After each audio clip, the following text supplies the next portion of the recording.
अस्सलामुअलैकुम। SMTV global के साथ मैं हूं आमना अनफाल। सबसे पहले न्यूज़ हेडलाइंस।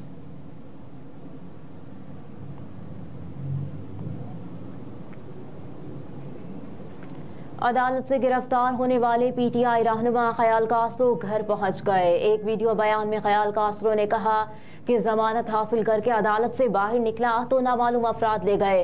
जमानत के कागजात देखने के बाद मुझे छोड़ दिया गया। PTI के रहनुमा और साबिक सूबाई वजीर ख्याल कास्रो को गुज़िश्ता रोज गिरफ्तार किया गया था। उन्हें फैसलाबाद में जिला कचहरी से गिरफ्तार किया गया।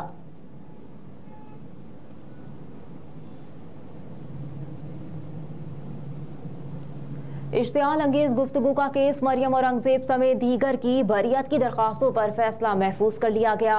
इंसदादी दहशतगर्दी अदालत के जज नवीद इकबाल ने पाकिस्तान मुस्लिम लीग नून के रहनुमा मियां जावेद लतीफ और मरियम औरंगजेब समेत दीगर के खिलाफ केस की समाअत की। दोनों लीगी रहनुमा हाजिरी के लिए अदालत में पेश हुए।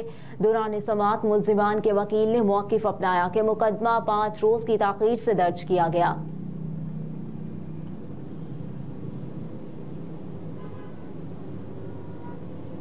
सुप्रीम कोर्ट ने ममनुआ बोर्ड लाइसेंस के इजरा का नोटिस ले लिया। अटॉर्नी जनरल और एडवोकेट जनरल्स को नोटिस जारी कर दिए गए, जबकि तमाम सूबाई सेक्रेटरी दाखिला और IG से 1 माह में रिपोर्ट तलब कर ली गई। सुप्रीम कोर्ट ने असलहा चोरी के मुलजिम की जमानत के मुकदमे के तहरीरी हुक्मनामे में कहा कि मुकदमे की समाअत के दौरान ममनुआ बोर्ड का लाइसेंस सामने आया। DIG मर्दान की जानिब से जारी किया गया मुजव्वज़ा लाइसेंस अदालत को दिखाया गया। हुक्मनामे में सवाल उठाया गया कि किस इख्तियार के तहत DIG मर्दान ने ममनुआ असलहा रखने का इजाजतनामा जारी किया।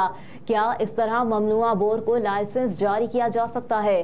हुक्मनामे में कहा गया कि अगर ममनुआ असलहा का लाइसेंस जारी हो सकता है तो कौन करेगा? लाइसेंस की तादाद क्या है? ममनुआ बोर्ड असलहा लाइसेंस की आसानी से दस्तयाबी क्या आइन के आर्टिकल 9 से मुताबिकत रखती है? सुप्रीम कोर्ट ने रजिस्ट्रार ऑफिस को मामला मफादे आमा के आर्टिकल 184(3) के तहत रजिस्टर्ड करने का हुक्म दे दिया। अटॉर्नी जनरल और एडवोकेट जनरल्स को नोटिस जारी कर दिए।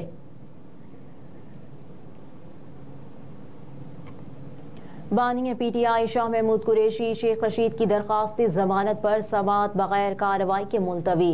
इंसदादी दहशतगर्दी अदालत रावलपिंडी में तीनों सियासी रहनुमाओं ने सानहा 9 मई के 12 मुकदमात में जमानत की दरखास्तें दायर की थी, जिस पर अदालत ने तमाम थानों के SHO से मुकदमात का मुकम्मल रिकॉर्ड तलब किया था।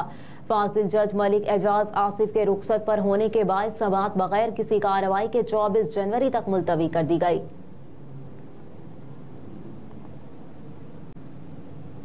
मोहसिन नकवी का मियों और गंगाराम अस्पताल का दौरा, अपग्रेडेशन का जायजा लिया। मोहसिन नकवी ने रात गए सूबाई वुज़रा के हमरा लाहौर में वाक़े मियों अस्पताल और गंगाराम अस्पताल का दौरा किया। दोनों अस्पतालों में जारी अपग्रेडेशन के कामों का जायजा लिया। मियों अस्पताल पहुंचने पर सेक्रेटरी तामीरात व मवासलात ने वज़ीर आला पंजाब और काबीना के अरकान को अपग्रेडेशन प्रोजेक्ट पर पेशरफ्त के बारे में ब्रीफिंग दी।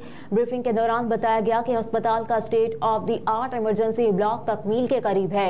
ऑपरेशन थिएटर्स में जदीद सहूलतें, दर्जा हरारत कंट्रोल करने के लिए डिजिटल पैनल नस्ब कर दिए गए हैं। वज़ीर आला ने इस्तकबालिया में साइन बोर्ड्स पर तहरीर को बेहतर करने की हिदायत की और कहा कि इमरजेंसी ब्लॉक को आइंदा चंद रोज में खोल दिया जाएगा, जिसके बाद निगरान वज़ीर आला पंजाब मोहसिन नकवी काबीना के हमरा गंगाराम अस्पताल पहुंचे।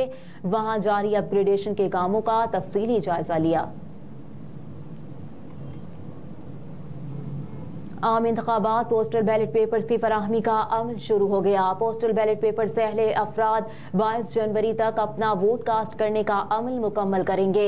पोस्टल बैलेट के लिए दरखास्त फॉर्म इलेक्शन कमीशन की वेबसाइट से डाउनलोड किया जा सकता है। पोस्टल बैलेट हासिल करने पर वोटर अपने वोट को मुकर्ररा वक्त के मुताबिक डिस्ट्रिक्ट रिटर्निंग अफसर को भिजवाएगा।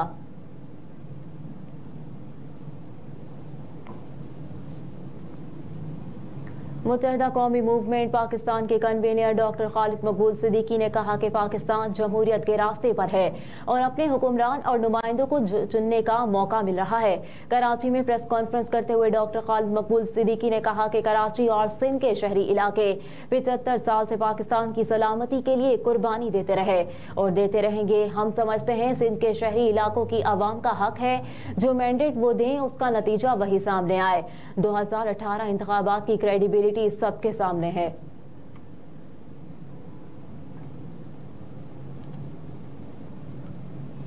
बदीन में खौफनाक ट्रैफिक हादसे में मियां बीवी जाँ बहक, 4 अफराद जख्मी हो गए। पुलिस के मुताबिक अफसोसनाक हादसा उस वक्त पेश आया जब मोटरसाइकिल और पिकअप आपस में टकरा गए, जिसके नतीजे में मोटरसाइकिल सवार मियां बीवी मौके पर दम तोड़ गए, जबकि बेटे समेत 4 अफराद जख्मी हो गए, जिन्हें तिब्बी इमदाद के लिए अस्पताल मुंतकिल कर दिया गया।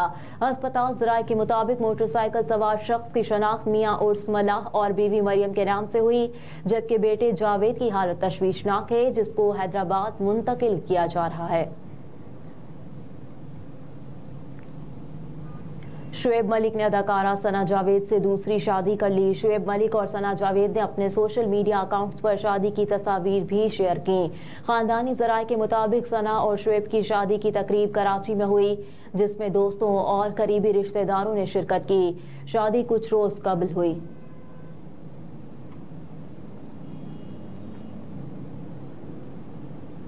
और गजा की सूरत हाल, जो बाइडेन और इसराइली वज़ीर आज़म नेतन्याहू के दरमियान राब्ता।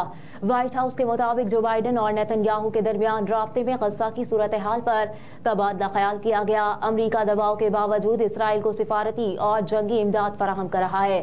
गजा में तशवीशनाक सूरत हाल के बावजूद अमरीका इसराइल के साथ खड़ा है। अमरीकी कौमी सलामती कौंसिल के तर्जुमान जॉन कर्बी के मुताबिक जो बाइडेन अब भी मसला फ़लस्तीन के 2 रियासती हल पर यकीन रखते हैं। व्हाइट हाउस के मुताबिक जो बाइडेन ने इसराइली बंदरगाह से गजा के लिए आटे की तरसील की इजाजत देने का खैर मकदम किया। हेडलाइंस आप जान चुके। न्यूज स्टूडियो से फिल वक्त इतना ही। आप देखते रहिए SMTV ग्लोबल।